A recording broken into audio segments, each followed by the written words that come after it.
ಕೇಳಿಸ್ಕೊಳ್ಳಿ ಕಿಚ್ಚೋದ್ರಿಂದ ಪ್ರಯೋಜನ ಇಲ್ಲ. We are just discussing the different opinions ಅಷ್ಟೇ. ಅವರ ಒಪಿನಿಯನ್ ಪ್ರಕಾರ, ಇಟ್ನಾಳ್ ಸರ್ ಒಪಿನಿಯನ್ ಪ್ರಕಾರ ಪ್ರತಿಯೊಬ್ಬ ಸಂಸದನೂ ಕೂಡ ಅಕೌಂಟಬಲ್ ಇರಬೇಕು. ಆತನ ರಿಪೋರ್ಟ್ ಕಾರ್ಡ್ ಮತ್ತೊಮ್ಮೆ ಮರು ಆಯ್ಕೆಗೆ ಬರೋದಾದ್ರೆ ಆತನ ರಿಪೋರ್ಟ್ ಕಾರ್ಡ್ ಕೂಡ ಚರ್ಚೆ ಆಗಬೇಕು. ಅದಾಗ್ಲಿಲ್ಲ. ಹೀಗಾಗೋದು ಡೇಂಜರ್ ಅಲ್ವಾ? It was a question. ನಿಮ್ಮ ಒಪಿನಿಯನ್ ನೀವು ಹೇಳಿ. ಪ್ರತಿಯೊಬ್ಬ ಲೋಕಸಭಾ ಸದಸ್ಯನ ಚರ್ಚೆ ಆಯಾ ಕ್ಷೇತ್ರದಲ್ಲಾಗುತ್ತೆ, ಇಡೀ ದೇಶದಲ್ಲಿ ಆಗೋದಿಲ್ಲ. ಅದು ದೇಶದಲ್ಲಿ ಆಗುವಂಥದ್ದು ಯಾರು ಪ್ರಧಾನಿ ಆಗ್ತಾರೆ ಅನ್ನೋದ್ರ ಬಗ್ಗೆ ಅಷ್ಟೇ ಹೇಳ್ತಾ ಇರೋದು. ಅವ್ರು ಹೇಳೋದ್ರನ್ನ ತಪ್ಪು ಅಂತ ಹೇಳ್ತಾ ಇಲ್ಲ. ಪ್ರತಿಯೊಬ್ಬ MP ಅಕೌಂಟಬಿಲಿಟಿ ಬರಬೇಕು. ಅದೇ ಪ್ರಜಾಪ್ರಭುತ್ವ. ಅದೇ ಅವ್ರು ಗೆಲ್ಲೋದು ಯಾವಾಗ ಕೆಲಸ ಮಾಡಿದ್ದ ಅಂದ್ರೆ ಮಾತ್ರ ಗೆಲ್ತಾರೆ. ಲೋಕಲ್ ಅಲ್ಲಿ ನಿಮ್ ಬಗ್ಗೆ ಇಶ್ಯೂಸ್ ಇದೆ ಅಂತ ಅವ್ರೇನ್ ಹೇಳಿದ್ರು, ಇದು ಮುನ್ಸಿಪಾಲಿಟಿ ಎಲೆಕ್ಷನ್ ಅಲ್ಲ, ನ್ಯಾಷನಲ್ ಎಲೆಕ್ಷನ್. ಅಂದ್ರೆ ಇವರಿಗೆ ಅಕೌಂಟಬಿಲಿಟಿ ಇಲ್ವಾ? ಏನ್ ಆರೋಗ್ಯನ್ಸಿ ಅದು? ಅವ್ರು ಬಂದ್ಬಿಟ್ಟು ಮೋದಿ ಹೆಸರಲ್ಲಿ ಓಟ್ ಕೇಳ್ತಾರೆ. ಹಾಗಾದ್ರೆ MLA ಇಟ್ಕೊಂಡು ಏನಕ್ಕೆ ಓಟ್ ಕೇಳ್ತಾರೆ? ನೀವು ಅರವಿಂದ್ ಕೇಜ್ರಿವಾಲ್ ಹೆಸರಲ್ಲಿ ಓಟ್ ಕೇಳ್ತಿರಲ್ಲ. ಇದು ಫೆಡರಲ್ ಸಿಸ್ಟಮ್. ಇದು ನಿಮ್ಮ ರಾಷ್ಟ್ರೀಯ ನಾಯಕರುಗಳು. ಒಂದು ನಿಮಿಷ ಸರ್, ಬಿಜೆಪಿ ಅವರು ಅವರ ನಾಯಕರನ್ನ ಎಲ್ಲಾದ್ರೂ ಬಳಸ್ಕೋತಾರೆ. ನಿಮ್ಗೇನು ಪ್ರಾಬ್ಲಮ್? ನಿಮ್ಗೇನು ಪ್ರಾಬ್ಲಮ್? ನಿಮ್ಮಲ್ಲಿ ನೋಡಿ ಸರ್ ಒಂದು ನಿಮಿಷ. ಗ್ರಾಮ ಪಂಚಾಯತ್ ಚುನಾವಣೆಗೆ ದೇವೇಗೌಡರು ಕೂಡ ಪ್ರಚಾರ ಮಾಡಿದ್ದು ನಾವು ನೋಡಿದ್ದೀವಿ ಒಂದು ಟೈಮ್. ನಾನು ಅದನ್ನ ಹೇಳ್ತಾ ಇಲ್ಲ. ನೀವು ನಿಮ್ಮ ನಾಯಕರಿಗೆ ಮಾಡ್ಲಿಕ್ಕೆ ಆಗ್ತಾ ಇಲ್ಲ ಅಂತ ಅಂದ್ಬಿಟ್ಟು ಅವರನ್ನ ಮಾಡಬೇಡಿ ಅಂತ ನೀವು ಯಾಕೆ ಹೇಳ್ತೀರಿ? ನೀವು ನರೇಂದ್ರ ಮೋದಿ ಇಲ್ಲಿಗೂ ಕರಿತೀರಿ, ಅವ್ರಿಗೆ ಕರಿತೀರಿ. ನೀವು ಯಾರು ಬೇಡ ಅಂದ್ರು ನಾಯಕರಾಗಿ ನೋಡಿ ಅವ್ರನ್ನ ದೇವ್ರ ಮಾಡಕ್ಕೆ ಹೋಗ್ಬೇಡಿ. ಬಿಜೆಪಿ ಅವರು ಇದಾರಲ್ಲ, ವ್ಯಕ್ತಿ ಪೂಜೆ ಮಾಡ್ತಾ ಇದ್ದಾರೆ, ಭಾರತದ ಪ್ರಜಾಪ್ರಭುತ್ವವನ್ನು ಹಾಳು ಮಾಡ್ತಾ ಇದ್ದಾರೆ. ಅವರು ಒಬ್ಬ ನಾಯಕರನ್ನ ನಾಯಕರಾಗಿ ನೋಡಿ ಯಾರು ಕ್ವಶನ್ ಮಾಡ್ತಾ ಇಲ್ಲ. ಅರವಿಂದ್ ಕೇಜ್ರಿವಾಲ್ ಅವರು ಇಲ್ದೇ ಇದ್ದಿದ್ರೆ ನಿಮ್ಗೆ ಆಮ್ ಆದ್ಮಿ ಪಾರ್ಟಿಯಲ್ಲಿ ಎಲೆಕ್ಷನ್ ಹೋಗ್ಲಿಕ್ಕೆ ಆಗ್ತಾ ಇರ್ಲಿಲ್ವಾ? ಯಾಕೆ ಕರ್ಕೊಂಡ್ಬಂದ್ರಿ ನೀವು ಅವ್ರನ್ನ ವಾಪಸ್ ಜೈಲಿಂದ? ಸರ್, ಕೋರ್ಟ್ ಕಳಿಸಿರೋದು ಬಂದ್ರಲ್ವಾ? ಯಾಕೆ ಒಬ್ಬ ನಾಯಕ ಅಂತ ನಾನು ಅದನ್ನ ಹೇಳ್ತಾ ಇಲ್ಲ. ನಿಮ್ಮ ನಾಯಕ ಈಗ ನಾನು ಎಸ್ಪೆಷಲಿ ಸಮೀಲ್ ಅವರನ್ನು ಕೇಳಕ್ಕೆ ಇಷ್ಟಪಡ್ತೀನಿ. ಸಮೀಲ್ ಅವರೇ, ಅವರವರ ನಾಯಕರಪ್ಪ. ಈಗ ತೇಜಸ್ವಿ ಸೂರ್ಯ ಕೇಳಿದ ಅದು ವಿಚಾರ ಬೇರೆ. ನಾನು ಅದನ್ನು ಖಂಡಿತವಾಗ್ಲೂ ಅದನ್ನು ಖಂಡಿಸ್ತೇನೆ. ಒಳಗೆ ಕೂತವರು ಆ ಪ್ರಶ್ನೆ ಅಲ್ಲ, ಅದನ್ನು ಯಾವತ್ತೂ ಬರಬಾರ್ದು, ಅದನ್ನು ಖಂಡಿಸ್ತೇವೆ. ಆದರೆ ನಾಯಕನ ವಿಚಾರಕ್ಕೆ ನಾನು ಹೇಳ್ತಾ ಇರುವಂಥದ್ದು, ನಮ್ಮ ನಾಯಕರನ್ನ ಯಾವ ರೀತಿ ಬಳಸ್ಕೋಬೇಕು ಅಂತ ಅವ್ರು ನಿರ್ಧಾರ ಮಾಡ್ಕೋತಾರೆ, ಅಥವಾ ನಮ್ಮ ಪ್ರಧಾನಮಂತ್ರಿ ಘೋಷಣೆ ಯಾರಾಗಬೇಕು ಅಂತ ಅವ್ರು ನಿರ್ಧಾರ ಮಾಡ್ಕೋತಾರೆ. ಇಂಡಿ ಮೈತ್ರಿಕೂಟದಲ್ಲಿ ಕೂಡ ಬಂತು. ಒಂದು ನಿತೀಶ್ ಕುಮಾರ್ ಅವರನ್ನು ಮಾಡಲಿಲ್ಲ, ಮಲ್ಲಿಕಾರ್ಜುನ ಖರ್ಗೆ ಅವರನ್ನು ಮಾಡಿ, ಒಬ್ಬರು ಧ್ವನಿ ಎತ್ತಲಿಲ್ಲ. ಒಂದು ಕನ್ಫ್ಯೂಷನ್ಸ್ ಇರ್ಬೋದು. ಹಾಗಂತ ನಾವು ಸಂವಿಧಾನದಲ್ಲಿ ಇದೆಯಲ್ಲ ಎಲ್ಲ ಆದ ನಂತರವೇ ಆಯ್ಕೆ ಮಾಡಬೇಕು, ಅದು ಹಾಗೆ ಆಗೋದು. ನಾಳೆ ನರೇಂದ್ರ ಮೋದಿ ಅವರು ಕೂಡ ಸಂಸದರಿಂದ ಆಯ್ಕೆ ಆಗದೆ ಅಲ್ಲೊಂದು ಪ್ರೋಟೋಕಾಲ್ ಮಾಡೋದೇನು ಕೂತ್ಕೊಳ್ಳೋದಿಲ್ಲ. ಇದರ ಬಗ್ಗೆ ನೀವೇನು ಹೇಳ್ತೀರಿ? ಅಂದರೆ ಆಯಾ ರಾಜಕೀಯ ಪಕ್ಷಗಳಿಗೆ ಆ ಪಕ್ಷದ ಮುಖ ಅಂತ ಹೇಳಿ, ಫೇಸ್ ಅಂತ ಹೇಳಿ ಇಟ್ಕೊಂಡು ಯಾರನ್ನಾರ ಪ್ರೊಜೆಕ್ಟ್ ಮಾಡಿಕೊಂಡು ಮತ ಕೇಳುವಂತಹ ಅಧಿಕಾರ ಆಯಾ ರಾಜಕೀಯ ತಂತ್ರ ಆಯಾ ಪಕ್ಷಗಳಿಗೆ ಇವೆ. ಮತಗಳನ್ನ ತಂದು ಕೊಡುವಂತಹ ನಾಯಕನನ್ನ ಪ್ರೊಜೆಕ್ಟ್ ಮಾಡಿಕೊಂಡು ಅವರ ನಾಯಕತ್ವದಲ್ಲಿ ಹೋಗ್ತಾರೆ. ಆದರೆ ವ್ಯಕ್ತಿ ವೈಭವೀಕರಣ ಎಲ್ಲೋ ಒಂದ್ ಕಡೆ ಪಕ್ಷವನ್ನೂ ಕೂಡ ಮೀರಿ ಒಂದು ಜಾಹೀರಾತು ಬಂತು. ಆ ಜಾಹೀರಾತಲ್ಲಿ ಮೋದಿ ಬಿಟ್ಟು ಪಾರ್ಟಿದೇ ಇರಲಿಲ್ಲ. ಒಂದು ಡೆಮಾಕ್ರೆಟಿಕಲ್ ಸಿಸ್ಟಮ್ ಅಲ್ಲಿ ಒಬ್ಬ ಪಕ್ಷವನ್ನೂ ಕೂಡ ಮೀರಿ ಎಲ್ಲ ಇಶ್ಯೂಸ್ಗಳನ್ನು ಕೂಡ ಮೀರಿ ಇಂದಿರಾ ಗಾಂಧಿ ಕಾಲದಲ್ಲೂ ಇತ್ತಲ್ಲ. ಇಂದಿರಾ ಗಾಂಧಿ ಕಾಲದಲ್ಲಿ ಒಬ್ಬರು ಕೂತ್ಕೋತಾ ಇರಲಿಲ್ಲ ಸರ್. ಇಂದಿರಾ ಗಾಂಧಿ ಕಾಲದಲ್ಲಿ ಕೂತ್ಕೋತಾ ಇದ್ರೆ ಎಲ್ಲರೂ ಕೂಡ ನಿಂತ್ಕೋತಾ ಇದ್ರು. Indira is India, India is Indira ಅಂತಂದ್ರು. That is wrong. Indira Gandhi ಮಾಡಿದ್ರು ರಾಂಗ್, ನರೇಂದ್ರ ಮೋದಿ ಮಾಡಿದ್ರು ರಾಂಗ್. ಹಾಗಿದ್ರೆ ಇಂದಿರಾ ಗಾಂಧಿಯನ್ನು ಸಮರ್ಥಿಸಿಕೊಂಡವರಿಗೆ ಪ್ರಶ್ನೆ ಕೇಳಬಾರ್ದು ನಾನು ಹೇಳೋದು. ಇಂದಿರಾ ಗಾಂಧಿಯನ್ನು ಯಾರು ಸಮರ್ಥಿಸಿಕೊಂಡ್ರ ಅವತ್ತು ಇಂದಿರಾ ಇಸ್ ಇಂಡಿಯಾ ಯಾರು ಆ ಪಕ್ಷದಲ್ಲಿ ಹೇಳಿದ್ರಾ? ಇಂದಿರಾ ಗಾಂಧಿಯನ್ನ ಈ ರೀತಿ ಕೆಲಸಬೇಡಿ ಯಾರು ಹೇಳಿಲ್ಲ ಸರ್. ಆ ಟೈಮಲ್ಲಿ ಕೇಳೋ ಅಧಿಕಾರ ಇಲ್ಲ, ಆ ಪ್ರಶ್ನೆ ಕೇಳೋ ಅಧಿಕಾರ ಇಲ್ಲ. ಯಾರೇ ಆಗ್ಲಿ ಒಂದು ಡೆಮಾಕ್ರೆಟಿಕಲ್ ಸಿಸ್ಟಮ್ ಅಲ್ಲಿ ಇಡೀ ಸಿಸ್ಟಮ್ಗಿಂತ ದೊಡ್ಡವರು ಅಂತ ಪ್ರೊಜೆಕ್ಟ್ ಮಾಡೋದ್ರ ಮೂಲಕ ಅದ್ರ ಬರುವಂತಹ ಅದು ಆಯಾಯ ಅನುಗುಣಕ್ಕೆ ಕರೆಕ್ಟ್ ಆಗಿ ಬರುತ್ತೆ. ಇಂದಿರಾ ಗಾಂಧಿ ಅನಭಿಷಿಕ್ತ ಸಾಮ್ರಾಜ್ಯ ಅಂತ ಬಂದಾಗ ಬಿಜೆಪಿ ಅವ್ರಿಗಾಗಲ್ಲ, ಬಿಜೆಪಿ ನಾಯಕ ಗ್ರೇಟ್ ಅಂತ ಹೇಳಿದಾಗ ಕಾಂಗ್ರೆಸ್ಗೆ ಅವ್ರಿಗಾಗಲ್ಲ. ಅಪಾಯ ಯಾಕೆ ಆಗತ್ತದು? ಏಕ ವ್ಯಕ್ತಿಯ ಅವಲಂಬನೆ ಇದೆಯಲ್ಲ, ಏಕ ವ್ಯಕ್ತಿಯ ಅವಲಂಬನೆ ಪ್ರೈಮ್ ಮಿನಿಸ್ಟರ್ ಇಲ್ಲ.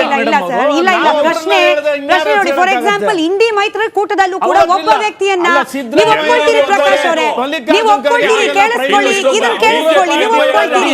ಕೇವಲ ಬಿಜೆಪಿ ಅಲ್ಲ, ಎಲ್ಲಾ ಪಕ್ಷದಲ್ಲೂ ಕೂಡ, ಕಾಂಗ್ರೆಸ್ನಲ್ಲೂ ಜಯಪ್ರಕಾಶ್ ಶೆಟ್ರೆ, ಕಾಂಗ್ರೆಸ್ನಲ್ಲೂ ಕೂಡ ಗಾಂಧಿ ಪರಿವಾರದ ಏತರರಿಗೆ ಅಧಿಕಾರ ಕೊಡ್ಲಿಕ್ಕೆ ಒಪ್ಪದೇ ಇರೋದೇನೆ, ಏಕ ವ್ಯಕ್ತಿ ಏಕ ಕುಟುಂಬ ಅವಲಂಬನೆನೆ ಇವತ್ತು ಇಂಡಿ ಮೈತ್ರಿಕೂಟಕ್ಕೆ ನಾಯಕತ್ವ ಇಲ್ಲದೆ ಇರೋ ತರ. ಏಕ ವ್ಯಕ್ತಿ ಏಕ ಕುಟುಂಬ ಅವಲಂಬನೆ ಡೇಂಜರ್. ಇಟ್ನಾಳ್ ಸರ್ ಅವ್ರು ಹೇಳ್ತಿರೋದು ಅದನ್ನೇ. ನಾನು ಹೇಳ್ತಾ ಇರೋವಂಥದ್ದು ನಮ್ಮ ಪ್ರಧಾನಿ ಅಭ್ಯರ್ಥಿ ನರೇಂದ್ರ ಮೋದಿ ಅವರು. ನಮ್ಮಲ್ಲಿ ಸಾಕಷ್ಟು ನಾಯಕರಿದ್ದಾರೆ, ರಾಜನಾಥ್ ಸಿಂಗ್ ಅವರು ಇದ್ದಾರೆ, ಅಮಿತ್ ಶಾ ಇದ್ದಾರೆ, ನಿತಿನ್ ಗಡ್ಕರಿ ಅವರು ಇದ್ದಾರೆ, ಇವರೆಲ್ಲರೂ ಕೂಡ ಪ್ರಚಾರ ಮಾಡಿದ್ದಾರೆ, ಯೋಗಿ ಆದಿತ್ಯನಾಥ್ ಪ್ರಚಾರ ಮಾಡಿದ್ದಾರೆ.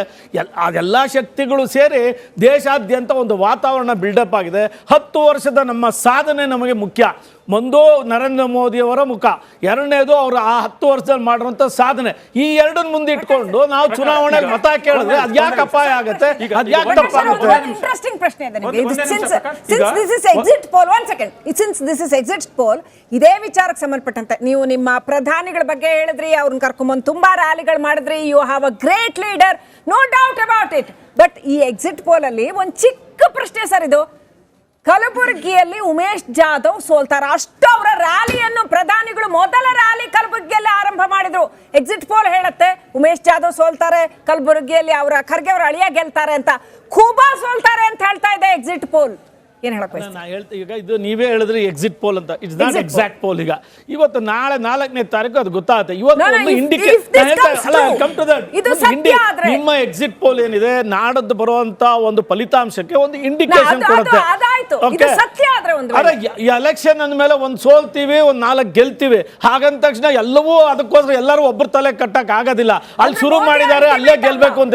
ಇಲ್ಲಿ ನಾವು ಅಸೆಂಬ್ಲಿ ಎಲೆಕ್ಷನ್ ಸಾಕಷ್ಟು ಪ್ರವಾಸ ಮಾಡೋದು, ಅನೇಕ ಪ್ರಚಾರ ಸಭೆಗಳನ್ನ ನರೇಂದ್ರ ಮೋದಿ ಅವರು ಮಾಡೋದು. ಆಗ ನಾವು ಗೆಲ್ಲಿಲ್ವಲ್ಲ, ಇಲ್ಲಿ 66 ಸೀಟ್ ಮಾತ್ರ ಗೆದ್ದಿದ್ದು ನಾವು. 28 ಬಿಜೆಪಿ ಗೆಲ್ಲುತ್ತೆ ಅಂದ್ರೆ ಒಪ್ಕೊಳ್ತಿದ್ರ ಹಾಗಾದ್ರೆ? ನಿಮಿಷ ಅಲ್ಲ ಪ್ರಕಾಶ್ ಸರ್, 28ಕ್ಕೆ 28 ಅಂತ ಎಕ್ಸಿಟ್ ಪೋಲ್ ನಂಬರ್ ಕೊಟ್ಟಿರೋ ಒಪ್ಕೊಳ್ತಿದ್ರಾಗ? ಕಲಬುರಗಿ ಮತ್ತು ಬಂದಾಗ ಖುಷಿ ಪಡ್ತೀವಿ, ಮಾನಸಿಕತೆ, ಅದು ಮಾನಸಿಕತೆ ಪ್ರತಿಯೊಬ್ಬರದು ಕೂಡ. ತಮ್ಮ ಪರವಾಗಿ ಬಂದಾಗ ಖುಷಿ ಪಡ್ತೀವಿ. ಕಲಬುರಗಿ ಮತ್ತು ಬೀದರ್ ಎಕ್ಸಿಟ್ ಪೋಲ್ ರಿಸಲ್ಟ್ ಬಂದಾಗ ಏನ್ ಹೇಳ್ತಾರೆ, ಅದು ಲೋಕಲ್ ವಿಚಾರ, ಅಭ್ಯರ್ಥಿ ವಿಚಾರ ಹೇಳ್ತಾರೆ. ಗೆದ್ರೆ ಮೋದಿ ಗೆದ್ರು.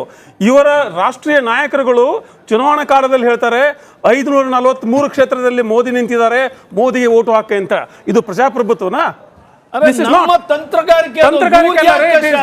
ನಾನು ಯಾಕೆ ಚುನಾವಣಾ ಮಾಡ್ತಾರೆ?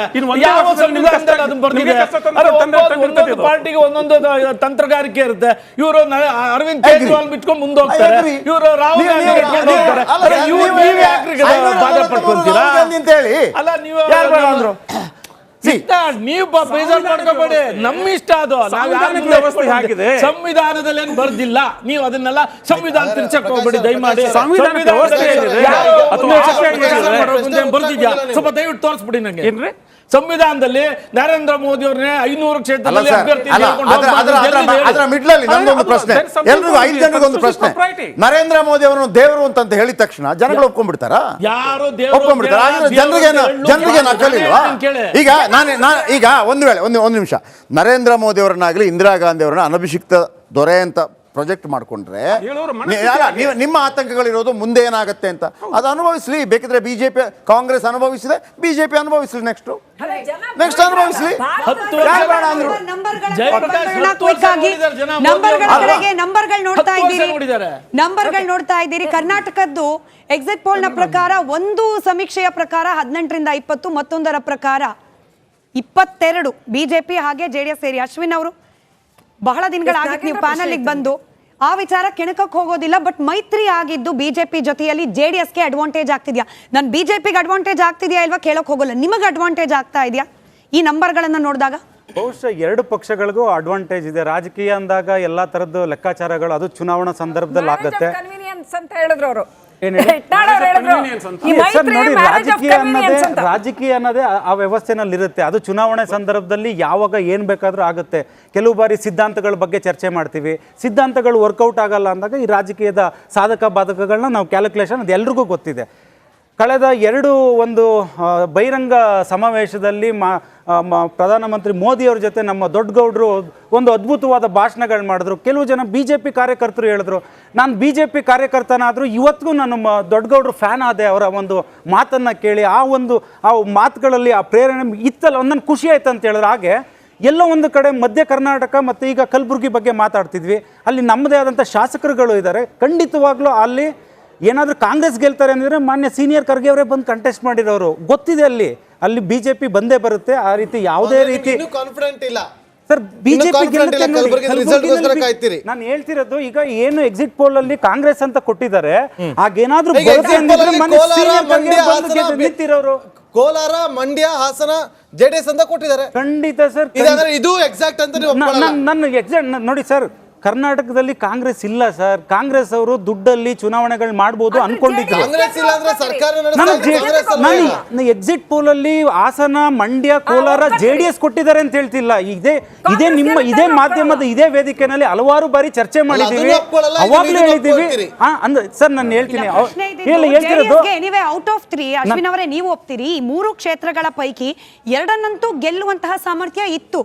ನೀವು ಮೈತ್ರಿ ಮಾಡ್ಕೊಂಡು ಅಡ್ವಾಂಟೇಜ್ ಆಗಿದ್ ಎಲ್ಲಿ ಅಂತ ಅಲ್ಲಿ ಮೈತ್ರಿ ಮಾಡಿದಾಗ ನೋಡಿ ಬೆಂಗಳೂರು ಗ್ರಾಮಾಂತರನ ಜೊತೆ ಗೆಲ್ತಿದ್ದೀವಿ. ಬೆಂಗಳೂರು ಗ್ರಾಮಾಂತರ ನಿಮ್ಗೆ ಅಲ್ಲಿ ಶಾಕಿಂಗ್ ಆಗುವಂತ ನಂಬರ್ಸ್ ಇಲ್ಲ, ಕೊಟ್ಟಿಲ್ಲ. ಬೆಂಗಳೂರು ಗ್ರಾಮಾಂತರ ನೋಡಿ ಫೋಟೋ ಫಿನಿಶ್ ಅಂತಾನೆ ಎಲ್ಲರೂ ಜನರು ಮಾತಾಡ್ತಿದ್ದಾರೆ. ಈಗ ಖಂಡಿತ ಕಾಂಗ್ರೆಸ್- ಗೆದ್ದೇ ಗೆಲ್ತೀವಿ. ಓಕೆ, ನಮ್ಮದು ಒಂದೇ ಮೂರು ಒಂದೇ ನಿಮಿಷ. ಕಾಂಗ್ರೆಸ್ ನಾಯಕರಾಗಿರುವಂತ ಎಂ ಬಿ ಪಾಟೀಲ್, ಕೈಗಾರಿಕಾ ಸಚಿವರಾಗಿರುವಂತ ಎಂ ಬಿ ಪಾಟೀಲ್ ಅವರು ನಮ್ಮೊಂದಿಗಿದ್ದಾರೆ.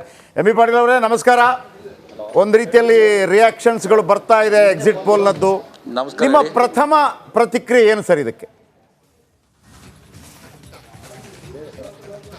ನಾವು ಈ ಎಕ್ಸಿಟ್ ಪೋಲ್ಸ್ನನ್ನು ನಂಬಲಿಕ್ಕೆ ಸಾಧ್ಯ ಇಲ್ಲ. ಯಾಕೆಂದರೆ ನಾನು ಹೇಳ್ತೀನಿ, ಕಾಂಗ್ರೆಸ್ನವನಂತೆ ಮಾತು ಹೇಳ್ತಾ ಇಲ್ಲ. 2019 ಲೋಕಸಭೆ ಚುನಾವಣೆ ಮತ್ತು ಈ ಚುನಾವಣೆಗೆ ಭಾಳ ವ್ಯತ್ಯಾಸಗಳಿದ್ದಾವೆ.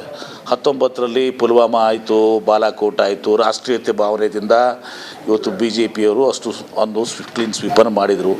ಈ ಚುನಾವಣೆಯಲ್ಲಿ ಅಂಥದ್ದು ಯಾವುದೂ ಮೋದಿ ಅಲೆ ಇರಲಿಲ್ಲ. ಮತ್ತು ತಾವು ಗಮನಿಸಿ ಹೋದ ಸಲ 300 ಸೀಟನ್ನು ಪಡ್ಕೊಂಡಿದ್ದರು. ಈ ಸಲ ಉತ್ತರ ಪ್ರದೇಶದಲ್ಲಿ ಕನಿಷ್ಠ ಪಕ್ಷ ಅವರು 15 ಸೀಟ್ಸನ್ನು ಕಳ್ಕೊತಾರೆ. ಮಹಾರಾಷ್ಟ್ರದಲ್ಲಿ 15 ಸೀಟು, ಕರ್ನಾಟಕದಲ್ಲಿ ಕನಿಷ್ಠ ಪಕ್ಷ 13 ಸೀಟನ್ನು ಕಳ್ಕೊತಾರೆ.